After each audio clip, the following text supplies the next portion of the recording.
Well then, the first Magic Emperor's origin seemed to be revealed kind of alongside with Licht, and a thing about Licht as well, as this entire chapter was completely dedicated to him. Should I say though, because Licht has been kind of pulling us kind of pulling the wool around our eyes for a little bit, because there's some stuff about Licht that a lot of us haven't known about, and it all goes back to that huge tragic event with all of the elves being completely murdered by the humans. And there's been some incredibly shady shit with with the past couple of chapters, with finding out what exactly his kind of relation is and all that with vengeance, not to mention as well what his entire gender is, and how he pretty much offed his entire White Knight eyes all at once. And you can understand a little bit more why, because Licht is not exactly who he says he is, because he's not even the real Licht. And well, this is leading up to everything that we've been seeing a little bit with hinted, that is with Yuno, with Asta,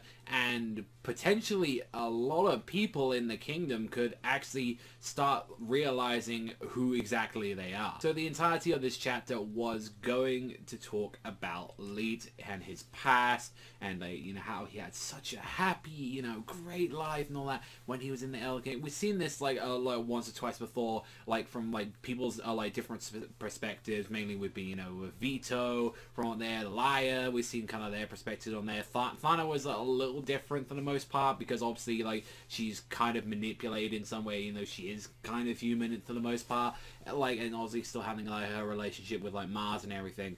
But when we were looking throughout all of this, it was you're seeing this from a different person's perspective, and it's the chapter doesn't really go and say who this exactly is, and it's how much they admire Licht, and it's oh look, he's got his beautiful wife, and they're gonna have a child soon, and everything's perfect, and it's showcasing all these parts of his life, and it's how he cares for these people, how he generally enjoys them. He's this is my it all changed midway through the chapter, when a human gets involved, when there's this huge tornado that appears, and he's oh my god, Lee's going through this, oh my god, he's so incredible, and which is clearly you can clearly see who this person is, and from from the manga, from the early parts, that is the first Magic Emperor that we get to see on there, alongside with her sister Tetria, and it was wow. So I thought immediately getting into the chat, I was oh, so we're gonna finally find out a little bit more about him now. It's I feel this is time. Clearly there is a huge relation between the elves and some of the original tribes for the most part. Is whoa, what's gonna be happening here? Because especially with what we kind of understand a little bit from the Magic Knight and all that, with as he was addressing with his sister, it's hey, what the hell are you doing? Tetria, you sneaked out of the castle, and it clearly shows as well that the Magic Emperor was royalty, a lot of the people that we've seen from here, and it's oh, that's kind of cool. And the thing is, and it's it shows you how, okay, it's how exactly that they was bonding in the first place. It was because, hey, he got really along well with her sister and everything, and it's just oh, look at how cute you guys are together and everything, and it's this is gonna be the building foundation of our cultures together. Not to mention when we were seeing with the Magic Emperor, he's how you guys handle magic is incredible, but if we combine this with our technology, we can make a world that's a safe place, and we can build towards peace and everything. And it's one thing as well that you see is that, as we were talking about, it's oh, you're pregnant. The way how they address that is you with new life, what's going on? So it's you've got this half-breed of an elf and a human, which clearly is something that's never happened before in this culture. So that could have been talking out then, as going back to kind of what we saw with previous chapter, with what was happening, and especially with later on when we see the tragedy and we see exactly what Licht did, and that was resurrection magic. He did one of the most forbidden techniques there is to know, which was trying to revive someone. And well, when we clearly saw that someone raining down the sky, when it's just saying what the hell is going on, this is light magic, who is firing this down upon us, and it's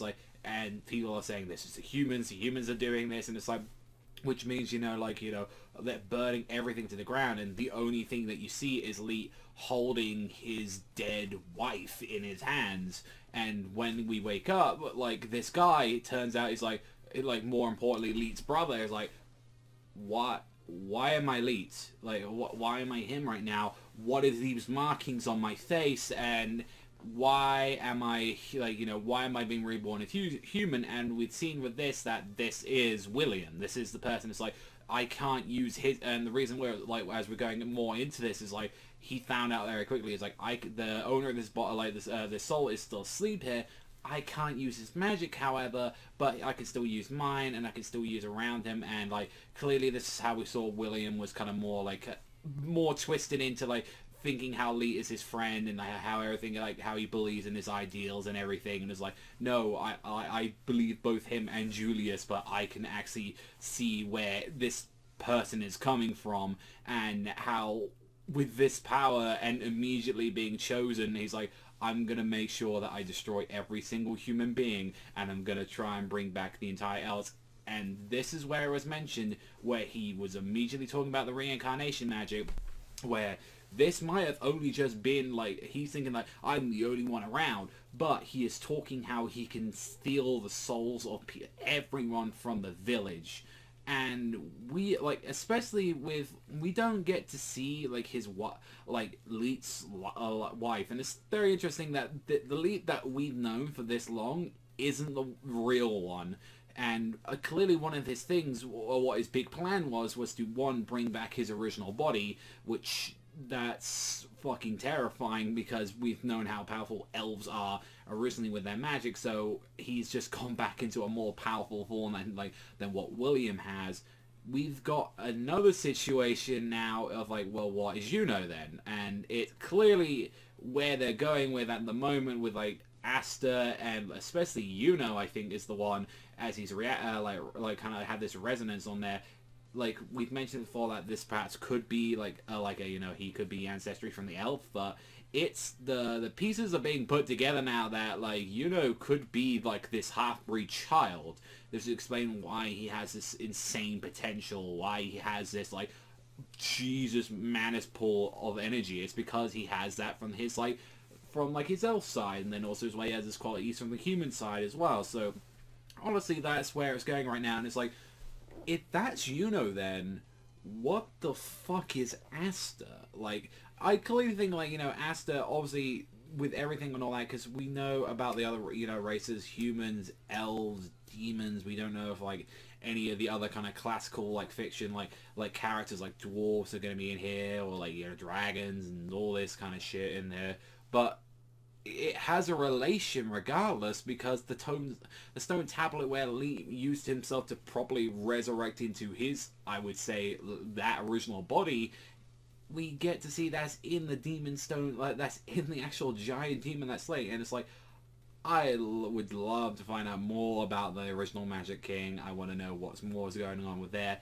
But yeah, that also puts as well, you know, has ties then to the first king, and it's like, well, where did that pendant come from? And clearly that's something as well. Maybe that was a part of his soul that was sealed away, or just something that was left behind. And, like, how everyone is saying, it's like, oh, the humans did this. I honestly, it's like, there's clearly someone that pulled the strings behind this event. There's clearly a bigger bad, like, going on from here. So I guess that's one thing where it's like, I've talked about as well, where how the entire series has kind of been building up Licht, but this is a potential way where it's like the real perpetrator of that event, I guess. Like, so I was wondering where it's like, Licht, it's still going to be weird regardless, and like, we're talking way in, like, kind of like in the future with this series and all that. This could be a potentially another, depending on the pacing and all that, which Black Clover is known for its very fast pacing in the manga. It's like, this could be a year, this could be 2 years,